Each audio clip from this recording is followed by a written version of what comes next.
Gold winner அம்மாக்களின் நம்பிக்கை. திரு சுவாமிநாதன், 180 இடங்கள்ல ஏறத்தாழ 180 இடங்கள்ல இரட்டை இலை போட்டியிடக்கூடிய பட்சத்துல அது திமுகவுக்கு ஒரு கடுமையான சவாலை கொடுக்கும் அப்படின்னு கடந்த சுற்றுல கோடீஸ்வரன் சார் குறிப்பிட்டார். இப்ப எனக்கு என்ன கேள்வினா, இரட்டை இலை அந்த சின்னத்தோட பலம் அப்படின்றது அந்த கட்சியில இருக்கிற தலைவர்கள்னாலையும் கிடைக்குது தானே. இப்போ இரட்டை இலை பலம் 180 தனித்து போட்டியிட்டு ஜெயலலிதா அவர்கள் ஆட்சியை பிடிச்சாங்க. அந்த நேரத்தில் ஓபிஎஸ் அவர்கள், செங்கோட்டையன் அவர்கள், வைத்திலிங்கம், மனோஜ் இப்படி ஒவ்வொரு பிராந்தியத்திலும் மிகப்பெரிய தலைவர்கள் இருந்தாங்க.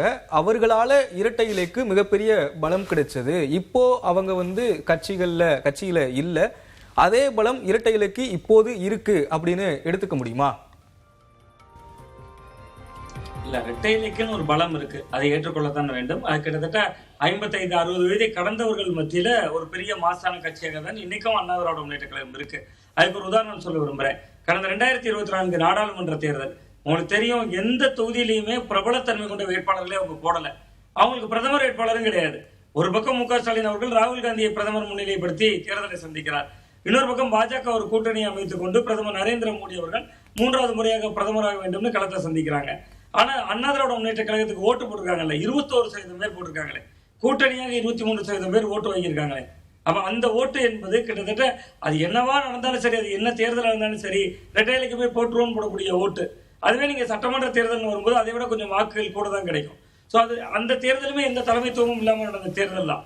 நீங்க அந்த தேர்தலே பாத்தீங்கன்னா 2024 தேர்தலில் ஓபிஎஸ் தனியாக அண்ணா திராவிட முன்னேற்ற கழகத்தில் இல்லையே.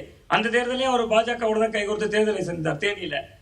அதே போன்றுதான் டிடிவி தினகரன் அவர்கள் அந்த பக்கம் தான் இருந்தாரு.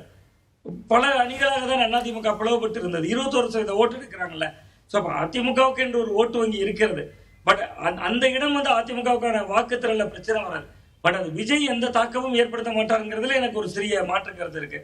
திமுக அதிமுக 2 கட்சிகளையும் இருக்கக்கூடிய சீனியர்ஸ்ல திமுக அதிமுகவுடைய நிர்வாகிகள் மட்டத்துல அல்லது தொண்டர்கள் மட்டத்துல அந்த வயதானவர்கள் கிட்ட இந்த தாக்கத்தை ஏற்படுத்த முடியாது.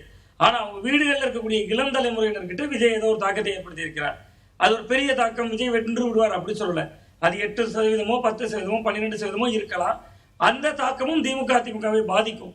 நீங்க ஒவ்வொரு தொகுதிகளையும் வேட்பாளர்களை பொறுத்து வெற்றி தோல்வி மாறுங்க. சின்னமும் ஒரு பிளே பண்ணும். அதை விட முக்கியமா வேட்பாளர்களோட பின்புலம் ஒரு பெரிய அளவில் பிளே பண்ணும். அந்த வேட்பாளர்களுடைய பின்புலம் இல்லாதனாலதான் தாவேகா 10%க்குள்ள சுருங்கும் பாக்குறேன். இறுதி கருத்தாக எடுத்துக்கிறேன் திரு கோடீஸ்வரன்.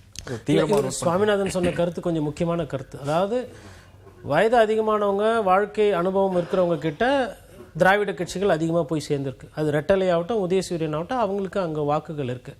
ஆனால் வீட்டில் எப்படி போகுது அப்படின்றது ஒரு முக்கியமான பார்வை. வீட்டில் கண்டிப்பாக விஜய் நோக்கி ஓட்டுகள் போகும். ஆனால் அது என்ன ஆகுதுன்னா, விஜய் வெறும் ஒரு கட்சியிலேருந்தே ஓட்டு எடுக்கிறது இல்லை. அதிமுகலேருந்து ஒண்டி ஓட்டு எடுக்க போகிறதில்ல, திமுகலேருந்து ஒண்டி ஓட்டு எடுக்க போகிறதில்ல, நாம் தமிழர் கட்சியிலேருந்து எடுப்பார், காங்கிரஸ்லேருந்து எடுப்பார், விசிகாலேருந்து எடுப்பார். இப்போ எல்லா கட்சியிலேருந்து எடுக்கும்போது என்னென்னா, எல்லா கட்சிக்கும் டேமேஜ் இருப்பார் விஜய். ஆனால் 1-2 வெற்றி பெறுறாங்க இல்லைங்களா, அதில் 2 திராவிட கட்சிகள் தான் வெற்றி பெற்றுவாங்க. அப்போ அந்த இடத்துல திமுக ஸ்ட்ராங்காக இருக்குன்னா அந்த இடத்துல திமுக ஜெயிச்சுட்டு போகுது.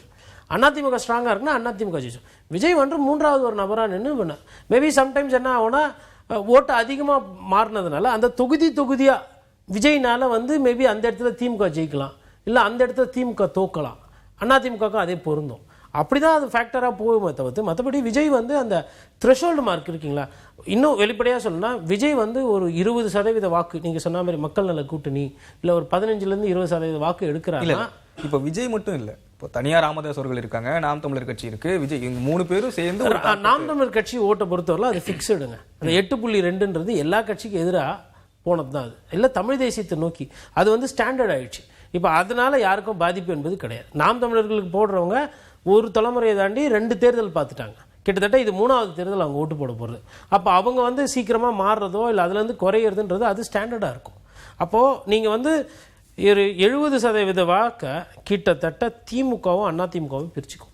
மிச்சம் இருக்க 30% வாக்குகளில் தான் அந்த இன்னும் முடிவு பண்ணாத வாக்காளர்கள், நாம் தமிழர், விஜய், தாவேகா, நோட்டா, சுயேட்சை எல்லாமே வரும்.